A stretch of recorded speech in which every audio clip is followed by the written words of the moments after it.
Assalomu alaykum. Bugungi gaplashadigan mavzuyimiz travmatologik va ortopedik kasalliklardan keyingi reabilitatsiya davri haqida gaplashamiz. Xo'p, reabilitatsiya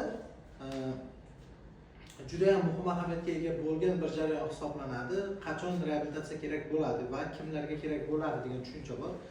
Birinchisi insult bo'lgan bemorlarga, ikkinchisi chanoq son bo'g'imi endoprotezlangan bemorlarga, tizza bo'g'imi endoprotezlangan bemorlarga, DCP kasallarga, undan tashqari paylar plastikasi amaliyoti o'tkazilgan bemorlarda hamda o'sha operatsiyadan keyin bo'g'imga yaqin qismlarda o'sha jarrohlik amaliyoti o'tkazilgan bemorlarga reabilitatsiya davri juda muhim ahamiyatga ega hisoblanadi.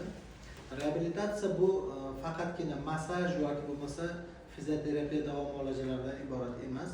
Bunda bemorning jismoniy holatidan kelib chiqqan holatda va bajarilgan jarrohlik amaliyotidan kelib chiqib hamda jarohatlanish darajasida kelib chiqib jismoniy quvvatni qayta tiklashga yo'naltirilgan alohida bir katta bir jarayon hisoblanadi. Ba'zi bemorlarda aytaylik, misol uchun tizza bo'g'imi endoprotezlangan bemorlarda jarrohlik amaliyoti standart bo'yicha to'liq komponentlar yaxshi holatda o'tkazilgan bo'lsa, u bemorda og'riqlar hisobiga, shishlik hisobiga ma'lum miqdorda harakat cheklanish holati kuzatilishi mumkin. Aytaylik, shuni tizzada harakat funksiyasini to'liq tiklab olish uchun sarflanadigan davr bu reabilitatsiya davri hisoblanadi.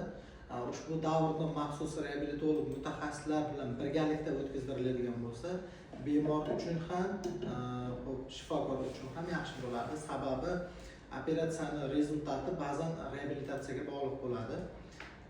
Qancha erta reabilitatsiya boshlansa, ya'ni shifokor ruxsatidan keyin qancha erta reabilitatsiya davo muolajalari boshlanadigan bo'lsa, jarrohlik amaliyotining rezultati ham shuncha yaxshi bo'ladi va shuncha yengil kechadi. DCP bolalarga keladigan bo'lsak, bu bolalarda tonuslarning yuqoriligi hisobiga yoki bo'lmasa bo'g'imlarda turli xil kontrakturalar kelib chiqqanligi sababli operatsiyadan keyin u kontrakturalar bartaraf qilingandan keyin ham o'sha yurishga qiynaladi, o'zini tutishga qiynaladi, harakat faoliyatini qayta tiklashga juda qiyin kechadi yoki bo'lmasa umuman yurmagan bolalarning qayta yurishi uchun reabilitatsiya davri juda muhim ahamiyatga ega. Sababi oyoq panjasi ekvinus bo'lib yurgan, ya'ni uchida yurgan, oyog'ning uchida yurgan bola to'liq oyoq panjasini tegib yurishni boshlagandan keyin muvozanat saqlashi, o'sha ishlamayotgan mushaklarni qayta ishlab olishi uchun reabilitolog mutaxassis to'g'ri yo'naltirish kerak bo'ladi va o'sha har bir mushak ustida ishlab tonuslarini qayta tiklab mustahkam holatga keltirib yurishiga yordam berish kerak bo'ladi. Shu davr davomida o'sha reabilitatsiya bemorni etapda o'sha asta-sekin hayot sifatini yaxshilab boradi.